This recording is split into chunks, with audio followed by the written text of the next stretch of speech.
नमस्कार विद्यार्थी मित्रांनो, आज आपण बी ए फायनलच्या शेवटच्या सेमिस्टरचा पहिल्या प्रकरणाविषयीची माहिती पाहणार आहोत. पहिल्या प्रकरणामध्ये इटलीमध्ये फॅसिस्ट वादाचा उदय कशा प्रकारे झाला, मुसोलिनी कशा प्रकारे त्याचा नेता बनला, त्याची अंतर्गत धोरणे काय होती आणि त्याची विदेशी धोरणे काय होती हे आपल्याला पाहायचं आहे. सर्वप्रथम आपल्याला माहिती करून घ्यायचं आहे की इटली हे पहिल्या महायुद्धापूर्वी त्याची परिस्थिती कशी होती आणि दुसऱ्या महायुद्धानंतर इटलीमध्ये असलेली परिस्थिती काय होती. आपण पाहतो, आपण मागच्या सेमिस्टरमध्ये ते अभ्यासलं आहे की पहिल्या महायुद्धापूर्वी इटली वास्तविक पाहता त्रिमित्र गटाची सदस्य होती. कारण की पहिल्या महायुद्धापूर्वी जगाची विभागणी दोन गटामध्ये झाली, एक त्रिमित्र संधी आणि दुसरा म्हणजे त्रिमित्र गट. तर इटली त्रिमित्र गटाची सदस्य होती, ज्यामध्ये जर्मनी, ऑस्ट्रिया आणि इटली ह्या तीन राष्ट्रांचा तो एक करार होता. जेव्हा युद्ध सुरू झालं तेव्हा इटलीने त्रिमित्र राष्ट्रांच्या सोबतीने युद्धामध्ये न उतरता त्यांच्या विरुद्ध त्रिमित्र संधीशी संबंधित असलेले जे राष्ट्र होते, दोस्त राष्ट्र, यांच्या बाजूने युद्धामध्ये सहभाग घेतला. कारण इटलीला असं वाटलं की जो त्याला आवश्यक असलेला जो बराचसा प्रदेश आहे तो या त्रिमित्र संधीचे जे सदस्य राष्ट्र होते, ज्यामध्ये फ्रान्स, इंग्लंड सारखे राष्ट्र, हे आपल्याला जास्तीत जास्त फायदा करून देतील. परंतु आपण पाहतो की जेव्हा प्रत्यक्ष युद्ध सुरू झालं, इटलीची आर्थिक क्षमता नसताना सुद्धा इटलीने आपलं लष्करीकरण केलं आणि प्रचंड प्रमाणात सैन्य हे पहिल्या महायुद्धामध्ये त्यांनी घातलेलं दिसतं. परंतु या युद्धामध्ये ऑस्ट्रियासोबत झालेल्या संघर्षामध्ये ऑस्ट्रियाने इटलीला पुरती धूळ चारली आणि परिणामी या पहिल्या महायुद्धामध्ये इटलीला प्रचंड नुकसान सहन करावं लागलं, प्रचंड प्राणहानी झाली, आर्थिकसुद्धा आपण पाहतो की मोठ्या प्रमाणात झळ यांना सोसावी लागली. परंतु या महायुद्धामध्ये इटलीला आपल्याकडे वळवण्यासाठी या दोस्त राष्ट्रांनी इटलीला आमिष दाखवलं होतं, प्रादेशिक आमिष दाखवलेलं होतं. परंतु जेव्हा मात्र आपण पाहतो की पहिलं महायुद्ध घडून गेलं तेव्हा मात्र या दोस्त राष्ट्रांनी जो लंडनचा अथवा त्यांच्यामध्ये झालेला होता तो पाळण्यास नकार दिला आणि फक्त काहीकच प्रदेश, ज्यामध्ये दक्षिण टिरोल, टिंटनो आणि डाल्मेशियाचा काही प्रदेश फक्त इटलीला मिळाला आणि कुठल्याही प्रकारची वसाहतीमधला भाग किंवा हिस्सा इटलीला मिळाला नाही आणि परिणामी इटलीमध्ये एक प्रकारची अपमानाची भावना होती. म्हणजे कुठलाही प्रादेशिक लाभ न मिळाल्यामुळे इटली निराश झाला आणि दोस्त राष्ट्रांनी आपल्याला धोका दिलेला आहे अशा प्रकारची जी भावना होती ती इटालियन समाजामध्ये, इटालियन जनतेमध्ये निर्माण झाली आणि युद्धानंतर मात्र इटलीमधील असलेली परिस्थिती अतिशय भयावह होती. कारण की युद्धामध्ये इटलीचा झालेला प्रचंड खर्च आणि अर्थव्यवस्था पूर्णतः जर्जर आणि मोडकळीस आलेली होती आणि साहजिकच या अशा अर्थव्यवस्थेमध्ये युरोपात जेव्हा अर्थव्यवस्था कमजोर झाल्या युरोपियन राष्ट्रांच्या, तेव्हा साम्यवाद हळूहळू तिथे आपला जोर धरू पाहत होता आणि इटलीमध्ये सुद्धा साम्यवादाने आपले डोकं वर काढण्यास सुरुवात केली. आणि कारण की इटलीमधील ही जी स्फोटक परिस्थिती होती ही साम्यवादाला पोषक अशीच होती की विविध ठिकाणी साम्यवाद्यांनी हडताळ घडून आणल्या, ताळेबंदी घडून आणल्यात, दंगे थोपे झाले, कारखान्यांचा विध्वंस सुद्धा करण्यात आला. अशा प्रकारची परिस्थिती ही पहिल्या महायुद्धानंतर इटलीमध्ये निर्माण झाली. त्यामुळे साहजिकच आपण पाहतो की अस्थिरतेचं वातावरण सर्वीकडे निर्माण झालं. इटलीमध्ये व्हिक्टर इमॅन्युएल थर्ड हा तिचा राजा होता, मात्र तिची नाममात्र सत्ता होती आणि वास्तविक सत्ता प्रजासत्ताकाकडेच होती. आणि यावेळेस मात्र आपण पाहतो की सत्तारूढ असलेला जो पक्ष होता याने केवळ बग्याची भूमिका घेतलेली आपल्याला दिसते आणि त्यामुळेच जनतेचे प्रश्न जसेच्या तसेच राहिले आणि त्यांच्यामध्ये मोठ्या प्रमाणात असंतोष वाढीस लागला. यातूनच दुष्काळ, बेकारी, मुद्रेचं अवमूल्यांकन होणे अशा प्रकारच्या समस्या राष्ट्रासमोर उभ्या राहिल्या आणि अशातच साम्यवादाचा धोका सुद्धा इटलीसारख्या राष्ट्राला, प्रजासत्ताकाला निर्माण झाल्यामुळे इटलीमध्ये फार चिंताजनक बाब तेथील जनतेला वाटायला लागली. अशातच मुसोलिनीचा उदय झाला. मुसोलिनीने एकंदरीत झालेल्या या परिस्थितीचा पूर्ण फायदा घेतला तर मुसोलिनी कोण होता? तर मुसोलिनी हा जन्म 1883 रोमॅग्ना प्रांतामध्ये झाला. त्याचा पिता लोहार होता आणि त्याची आई शाळेत शिक्षिका होती. आणि मुसोलिनीचे चांगले शिक्षण झालेले होते आणि तो पूर्वीपासूनच आपण पाहतो की क्रांतिकारी विचाराचा होता. आणि त्यासाठी तो पुढे स्वित्झर्लंडला सुद्धा निघून गेला, परंतु तेथे त्याच्या या उग्र विचारांमुळे त्याला परत मायदेशी पाठवण्यात आले, तिथून पळून जावे लागले. त्याचबरोबर त्याच्या या विचारसरणीमुळे त्याला तुरुंगवास सुद्धा भोगावा लागला. त्याच्या या खुल्या विचारसरणीमुळे त्याला फार मोठी प्रसिद्धीसुद्धा मिळाली. आणि त्यावेळेचं जे 1912 असलेलं अवंती हे जे वृत्तपत्र होतं त्याचं संपादन कार्यसुद्धा त्याने केलेलं आपल्याला दिसते. इटलीला साम्यवाद पोषक नाही अशा प्रकारची समजूत मुसोलिनीची असलेली आपल्याला दिसते. म्हणजे साम्यवाद कुठल्याही परिस्थितीमध्ये इटलीला पोषक ठरणार नाही असं मुसोलिनीला वाटत होतं आणि म्हणून तो साम्यवादाचा कर्दनकाळ ठरला. कारण की साम्यवादाची निष्ठा ही आपल्या देशाच्या बाहेर आहे, त्यामुळे त्यांना आपल्या राष्ट्राविषयी कुठल्याही प्रकारची आपुलकी नाही असं मुसोलिनींना वाटत असे आणि म्हणूनच त्याने साम्यवादाचा विरोध सुरू केला. आणि पॅरिस शांतता परिषदेमध्ये इटलीचा जो एक प्रकारे अपमान झाला त्याचा बदला घेण्यासाठी मुसोलिनीने त्या सर्व गोष्टींचा एका अस्त्रासारखे उपयोग केला. आणि त्याकरता त्याने ब्लॅक शर्ट्स नावाची एक संघटना स्थापन केली. हे एक सशस्त्र दल होते. या हिटलरला फार अमोघ वाणी लाभलेली असल्यामुळे त्याचा फार मोठा प्रभाव तेथील जनसामान्यामध्ये निर्माण झालेला होता आणि त्यामुळेच आपण पाहतो की त्याच्या भोवती लोक जमा व्हायला लागले.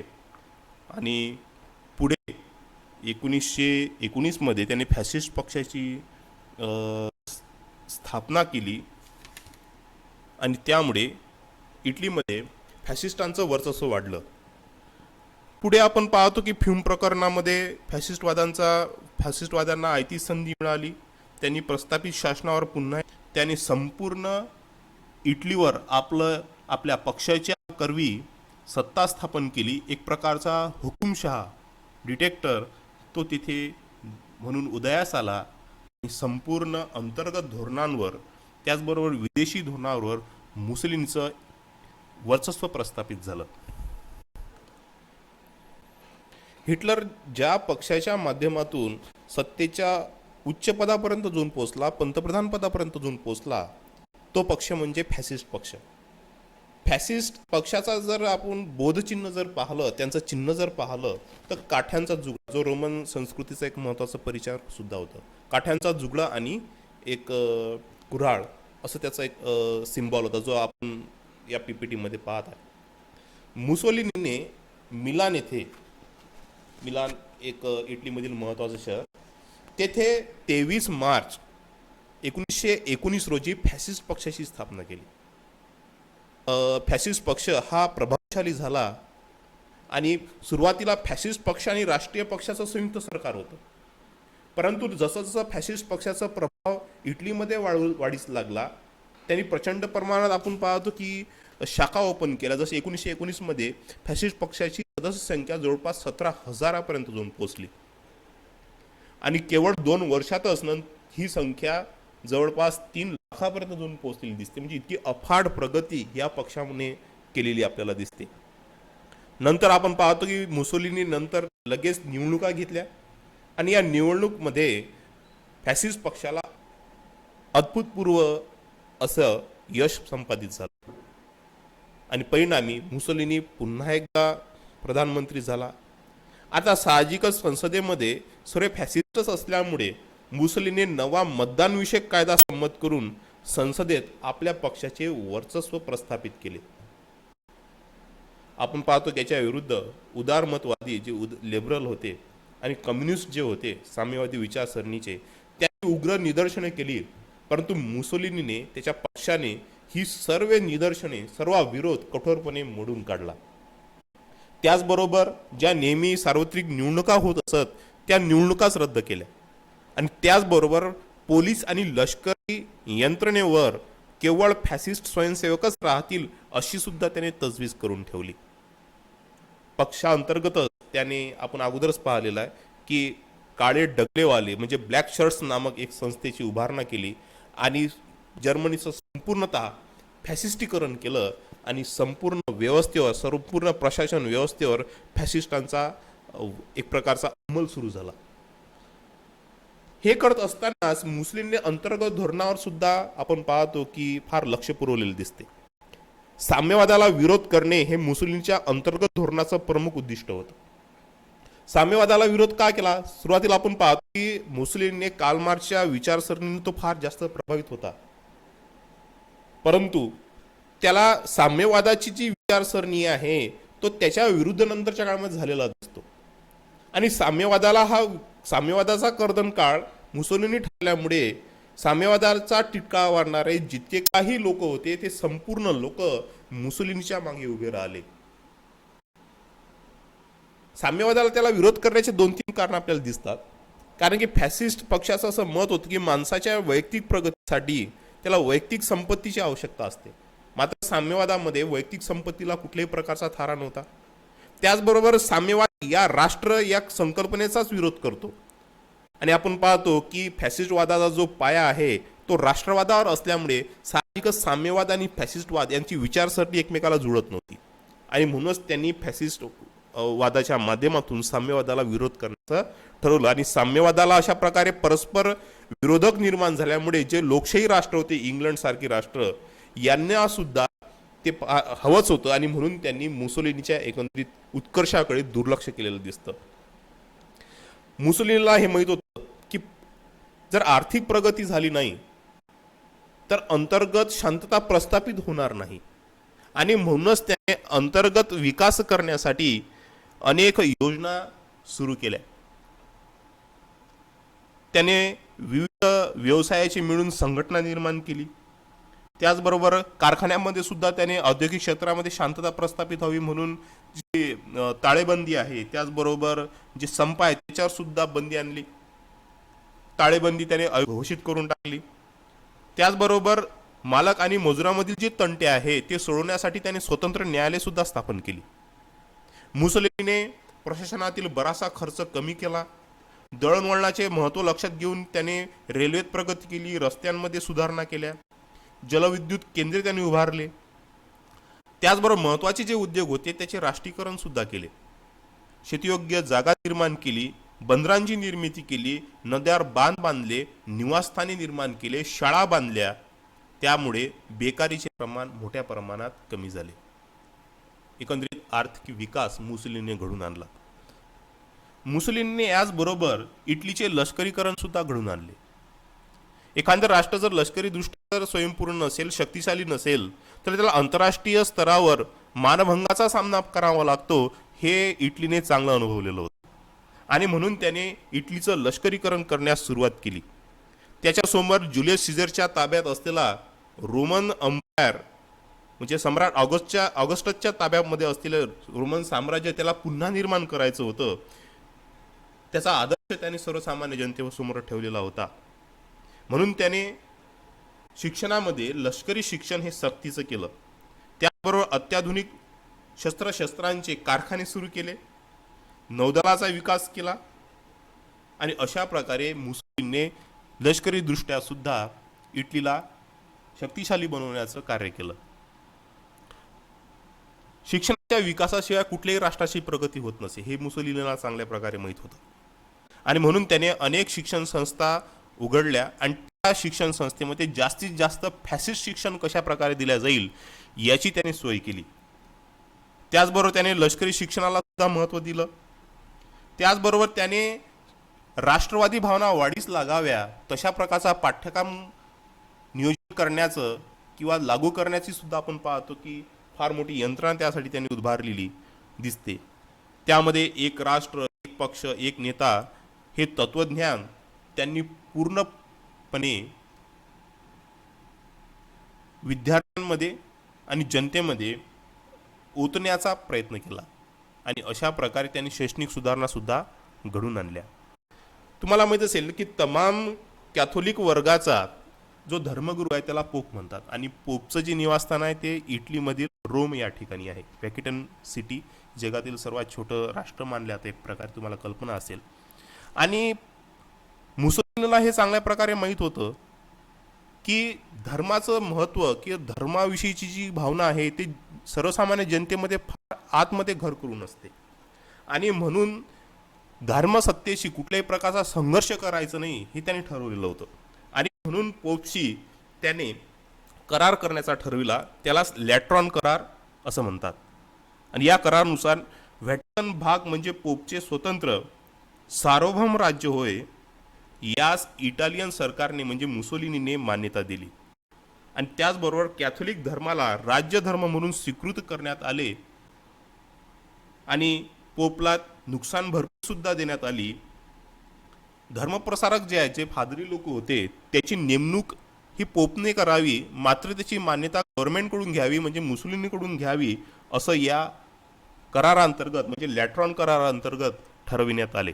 लॅट्रॉन प्रादामध्ये या करारावर सिग्नेचर झाल्यामुळे, स्वाक्षरी झाल्यामुळे म्हणून याला लॅट्रॉन करार असे म्हणतात. आणि या कराराचा सर्वात महत्त्वाचा परिणाम म्हणजे धर्मसत्ता आणि राजकीय सत्ता यांच्यामध्ये असलेला जो रस्सीखेच होता किंवा संघर्ष होता तो यामुळे संपुष्टात आला. म्हणजे हे मुसोलिनीचं अंतर्गत धोरण होय. साम्यवादाला त्याने विरोध केला, आर्थिक विकास त्याने घडून आणला, इटलीचं लष्करीकरण करून आणलं, शैक्षणिक सुधारणा केल्या आणि त्याचबरोबर धर्मसत्तेसोबत सुद्धा समन्वयाचं राजकारण त्याने प्रस्थापित केलेलं आपल्याला दिसते. मुसोलिनी ज्याप्रमाणे अंतर्गत धोरणामध्ये आक्रमकतेने पाऊल टाकत होता त्याचप्रमाणे त्याने परराष्ट्र धोरणामध्ये सुद्धा आघाडी घेतलेली होती. त्याने भूमध्य सागरामध्ये असलेला डॉडेकनिस या बेटावर हल्ला चढवून त्याच्यावर आपलं वर्चस्व प्रस्थापित केलं आणि तेथे नाविक तळ उभारला. त्याचबरोबर सिसली आणि ट्रिपोलीतही त्याने नाविक तळ आणि विमानतळ उभारले. आंतरराष्ट्रीय राजकारणामध्ये जर आपल्याला आपल्या जास्तीत जास्त फायदा करून घ्यायचा असेल तर मित्र मिळवणे आवश्यक आहे, आंतरराष्ट्रीय पाठिंबा मिळवणे आवश्यक आहे. यासाठी मुसोलिनीने सुद्धा पावले उचललेली दिसतात. त्यांनी जर्मनीसोबत मैत्रीचं धोरण अवलंबलं. त्याचबरोबर आपण पाहतो की जनरल फ्रँकोला त्याने मदत दिली. त्याचबरोबर ऑस्ट्रिया, हंगेरी, बल्गेरिया यासारख्या राष्ट्रांसोबत सुद्धा मैत्रीचे संबंध, रशियातील साम्यवादी सरकारला सुद्धा त्याने मान्यता दिली.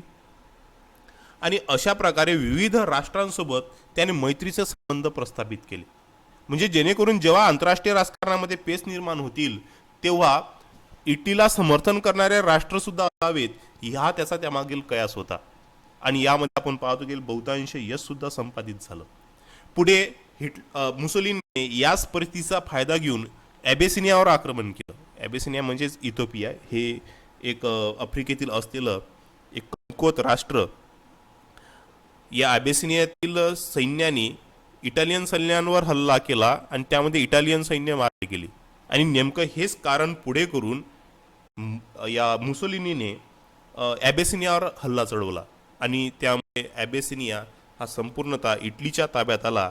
तेथील जो ॲबेसिनियाचा सम्राट होता हेले सिलासी याने हा प्रश्न राष्ट्रसंघामध्ये नेला आणि पुन्हा एकदा या राष्ट्रसंघाचं दुर्बलता, या राष्ट्रसंघाची दुर्बलता पुन्हा एकदा स्पष्ट झाली आणि अशावेळी हा राष्ट्रसंघ काही करू शकला नाही. स्पेनमध्ये जेव्हा यादवी निर्माण झाली तेव्हा तेथील जनरल फ्रँको हा शक्तिशाली झाला. परंतु जनरल फ्रँको हा हुकुमशाही प्रवृत्तीचा असल्यामुळे आणि त्याची मनोवृत्ती ही मुसोलिनीच्या मनोवृत्तीशी मेळ खात असल्यामुळे मुसोलिनीने सुद्धा त्याला मदत केली, हिटलरने सुद्धा त्याला मदत केली. आणि अशा प्रकारे हिटलर आणि मुसोलिनीने फ्रँकोला मदत केल्यामुळे हे दोन व्यक्ती, हिटलर आणि मुसोलिनी, एकमेकाच्या जवळ आले. हे दोन हुकुमशाह एकमेकाच्या जवळ आणि त्यांच्यामध्ये मैत्रीची भावना निर्माण झाली.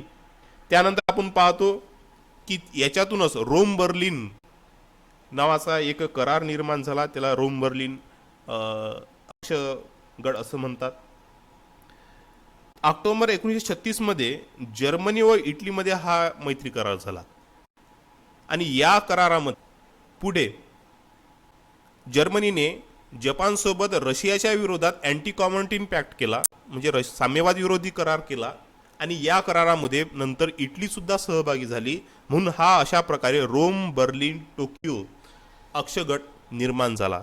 आणि ही एक प्रकारची नांदी होती जगाची पुन्हा एकदा विभाजनी होण्याच्या दिशेकडे, आणि आपण पाहतो की पुन्हा एकदा जगाची विभागणी होऊ लागली. त्यातूनच रोम, बर्लिन, टोकियो हुकुमशाही राष्ट्रांचा एक गट निर्माण झाला आणि अशा प्रकारे इटली आंतरराष्ट्रीय राजकारणामध्ये आक्रमक पावले टाकण्यास सुरुवात केली.